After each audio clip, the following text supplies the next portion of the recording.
Have you ever noticed how theories sparkle on the page, but fade when we try to apply them? Could the path from knowing to mastery lie in rolling up our sleeves and doing the work? Welcome back to my channel. Today, we are diving into the supreme principle of learning by doing, the notion that genuine understanding only blossoms through hands-on experience. We'll journey through stories of students, artists, entrepreneurs, and scientists who transformed abstract knowledge into real-world skill, uncovering the hidden alchemy that forges theory into practice. When we stop at memorizing concepts, our learning remains brittle, easy to shatter under real pressure. True insight, by contrast, is tempered in the fires of trial and error. Young pianist may read every music theory book but still falter on stage until she embraces live accompaniment as her practice ground. A writer may know Hemingway's rule of constant revision, yet only internalizes it when she crafts hundreds of imperfect drafts and sculpts them into transparency. Consider the experience of Lee, an aspiring programmer who devoured framework tutorials online but watched his first corporate deployment suffer from slow load times and cross-browser bugs. Frustrated, he built a local test environment, performed relentless profiling, and ran multiple stress tests on the company server. 3 months later, he not only mastered code optimization, but presented his own case studies, earning respect from colleagues and leadership alike. In education, the divide between a knowing and I doing is starker state. A top high school student aces physics exams but loses marks in lab work because he's never lingered at the bench to balance circuits or calibrate instruments. When he spent extra afternoons conducting each experiment step by step, wiring, powering, reading, recording, his grades soared to perfect scores, and she grasped the true mechanics behind every formula. This principle scales from individuals to teams. Leaders who insist on theory-only rollouters often find their initiatives stall. My friend Chen launched a social commerce startup with months of strategic planning, only to discover that customer decisions hinge on trust and experience, not just price incentives. By visiting communities in person, observing new scenarios, and listening to real customers, Chen iteratively refined his product logic until his conversion rate jumped from under 1 to a steady 5. Across disciplines from cooking to calligraphy, the message is clear. The knowledge skeleton lives in books, but the flesh and blood of skill emerge only through repeated, mindful action. A chef learned that precise ratios in a French beef stew recipe matter less than the subtle adjustments of flame and steam, tasting and tweaking every 15 minutes until the meat melted with savory depth. A calligrapher moved from mere imitation to fluent expression by dedicating hours to structured stroke drills before advancing to complex scripts until theory and muscle memory converged into true artistry.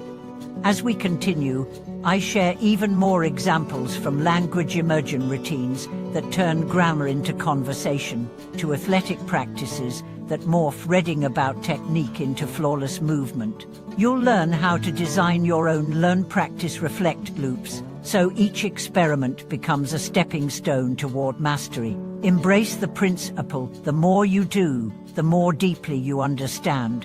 Beyond individual anecdotes, the principle of learning by doing shapes entire cultures of innovation. In high-tech research labs around the world, teams have moved away from sprawling theoretical whiteboards to hack days, where engineers prototype wild ideas in mere hours. These rapid experiments, far from being frivolous, serve as living proof that abstract concepts, no matter how elegant, only reveal their true strengths and hidden flaws when forced into concrete form. In one memorable session at a robotics startup in Berlin, what began as a weekend side project to build a voice-activated gripper arm ended up redefining the company's product roadmap. The early failure of the prototype, which repeatedly dropped objects, did more than highlight mechanical weakness, as it sparked a deeper investigation into sensor fusion algorithms, accelerating breakthroughs that would have taken months in a conventional RD cycle. Similarly, In medical training, the shift towards simulation-based learning has transformed the journey from novice to expert. Medical students no longer simply memorize anatomical charts, they spend countless hours in lifelike simulators, practicing emergency procedures under timed pressure. Each mistake in these controlled environments becomes a catalyst for growth, generating vivid memories far more potent than textbook passages. Trainees learn to diagnose critical conditions, insert if lines, and stabilize patients with trembling hands precisely because the fear and adrenaline of the simulated crisis ingrain lessons that pure theory could never match.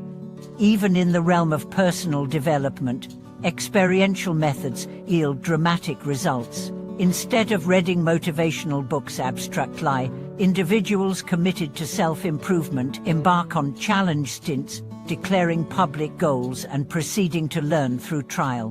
One aspiring polyglot announced on social media that she would master conversational Italian in 60 days. Rather than relying solely on grammar guides, she immersed herself in neighborhood cafes where patrons spoke no English, forcing real-time translation and rapid adaptation. Her daily recordings of street interviews, complete with stumbles and corrections, became a living archive of progress. At the end of 2 months, she didn't just recite memorized phrases, she negotiated over pasta prices, joked with baristas, and even mediated friendly arguments between locals.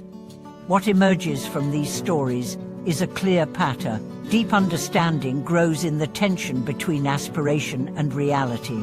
Theory invites possibility, practice tests those possibilities against the world's complexity.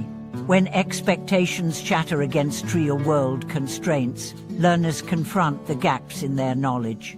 These gaps, uncomfortable as they feel, are the very catalysts for insight. They demand creative problem-solving, humility in the face of imperfection, and perseverance amid repeated setbacks. To cultivate this dynamic in your own endeavors, weave cycles of experimentation into your routine.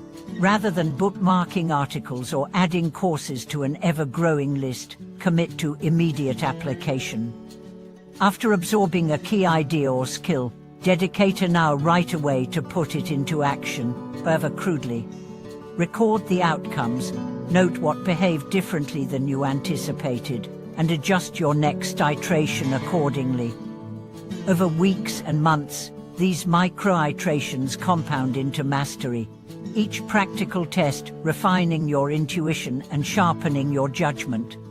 As the boundary between knowing and doing dissolves, you discover a deeper truth: the path to competence is neither linear nor solitary. It curves through collaboration, feedback, and the relentless courage to confront unknownness. The more you embrace the dirt of real practice, the messy prototypes, the tangled code, the awkward conversation, the more the light of true insight shines through.